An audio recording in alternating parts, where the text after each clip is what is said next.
آپ بلاول بھٹو صاحب کے الفاظ پر غور کریں. انہوں نے کہا کہ کسی کا باپ بھی 18ویں ترمیم کو ریورس نہیں کر سکتا. کسی کا باپ. اس کا مطلب ہے یہ کام صرف ان کے والد محترم کر سکتے ہیں, کسی کا اور کا باپ نہیں کر سکتا.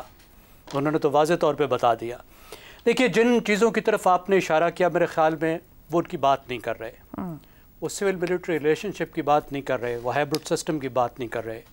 جمہوریت کا جو ڈیفیسٹ ہوا ہے, جو پاکستان میں جمہوریت پیچھے گئی ہے, جو انسانی حقوق کا بحران ہوا ہے, ان کی وہ بات نہیں کر رہے. وہ تو میرے خیال ہے بات ہی اب پیچھے رہ گئی.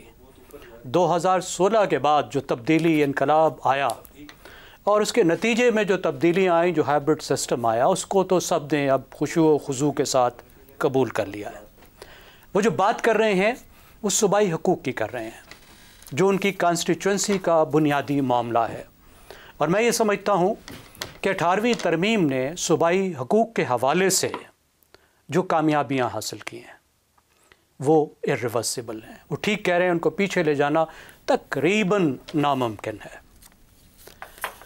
18ویں ترمیم نے صوبوں کو جس طرح مقتدر بنایا, وہ پاکستان کا جو آئینی سفر ہے اور پاکستان کا جو جمہوری سفر ہے اس کا ایک بہت بڑا سنگ میل ہے.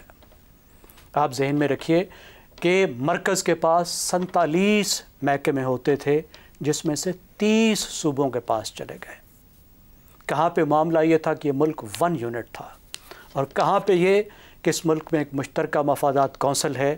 اور NFC ایوارڈ کو دیکھیے جس کو لاک کر دیا گیا ہے کہ صوبے کتنے معاشی طور پر مقتدر ہیں, خوشحال ہیں, کتنے ان کے پاس وسائل ہیں, کتنا ان کے پاس معاملات پہ کنٹرول ہے, کتنا ان کے پاس محکموں پہ کنٹرول ہے, کتنا ان کے پاس معذرت کیا 18ویں ترمیم تب تک کی ہے. زیغم صاحب قطع کلامی کی معذرت, کیا 18ویں ترمیم تب تک کی ہے جب تک وہ کو بینیفیشری اس کے لیے بن جائے, اس کو سب کچھ اختیار دے. کیونکہ COD تو یہ بھی کہتا تھا اپنی 29 نمبر پوائنٹ کے اندر لوکل باڈیز الیکشن ہونا ہے 3 ماہ کے. میں یہ پوچھنا چاہ رہی ہوں کہ کیا اختیار ان کے وزیر اعلیٰ تک اور وزراء تک پہنچ جائے دیٹ از انف, عوام کو کچھ نہ ملے, اسی حد تک کی ہے ہر ترمیم؟ یہ اگلا سوال ہے. بالکل اصل سوال یہ ہے جو آپ نے سوال اٹھایا, یہ وہ سوال ہے جو بلاول صاحب سے جوابی طور پہ پوچھنے والا ہے. یہ وہ سوال ہے جو پوچھا جانا چاہیے پاکستان کے تمام صوبوں سے کہ آپ نے مرکز سے تو ڈیولوشن لے لی, ایک طرح کی اشرافیہ کے پاس, مرکز کی اشرافیہ کے پاس جو آپ خود تھے, جو اختیار ہے, جو اقتدار ہے, جو سرمایہ ہے, وہ چلا گیا صوبائی اشرافیہ کے پاس جو پھر آپ خود ہیں. لیکن یہ سب طاقت, یہ سرمایہ عوام کے پاس کب جائے گا, جس کا مطلب ہے ضلعوں تک کب جائے گا, یونین کونسلوں تک جائے گا, عوام کے جو براہ راست منتخب ہونے والے نمائندے ہیں مقامی سطح پہ, ان کے پاس کب جائے گا. کب تک اب تمام وسائل کو, تمام طاقت کو اپنے پاس رکھ کر اس کو ریوڑیوں کی طرح بانٹیں گے اپنے پسندیدہ لوگوں کو. کب تک آپ پیٹرنیج کا سسٹم چلائیں گے؟ کیونکہ اگر آپ ایسا کریں گے تو پھر اس کا مطلب ہے کہ 18ویں ترمیم کے جو فائدے ہیں, جو پہنچنے چاہیے, وہ عوام تک نہیں پہنچے. ایک یہ بات ہے, لیکن پھر ایک دوسرا پہلو ہے. دوسرا پہلو یہ ہے کہ 18ویں ترمیم اس بات کا تقاضا کرتا تھا کہ مرکز بھی اپنے آپ کو مکمل طور پر ریفارم کرے.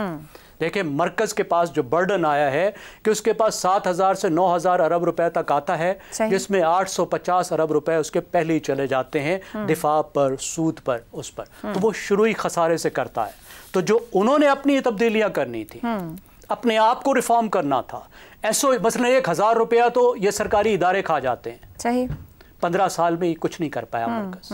اس کے ساتھ آپ یہ دیکھیے کہ وہ کیا کچھ چلانے کو تیار ہے. وہ کہتا ہے کہ اتنا کام میں نے کرنا ہے, بجلی بھی میں نے بنانی ہے, بجلی میں نے بانٹنی ہے. ٹھیک ہو گیا زیغم صاحب. وہ کہتے ہیں میں نے ڈیولپمنٹ کا کام بھی کرنا ہے, جو صوبوں کا ڈیولپمنٹ کام ہے وہ میں نے بھی کرنی ہے, سروس ڈیلیوری بھی کرنی ہے. تو دوسری سائٹ پہ مرکز کو بھی اپنے آپ کو ریفارم کرنا ہے. 30-35 ویری ویلڈ پوائنٹ زیغم صاحب کے مرکز کو ریفارم کرنا ہے, مگر مرکز میں فوری بعد پیپلز پارٹی بھی رہی اور پاکستان مسلم لیگ. آپ پہلی شاہد ہیں جب یہ COD ہوا, اس کا اس وقت حوالہ دے کہ ہم COD کے مطابق یہ آئینی عدالت کا قیام کر رہے ہیں اور ہم نے ایک میثاق جمہوریت کیا, اس کا مطالبہ پورا ہو گیا. جب میں 19 سے 29 تک کی بات کر رہی ہوں, لوکل باڈیز اس کے اندر ہیں,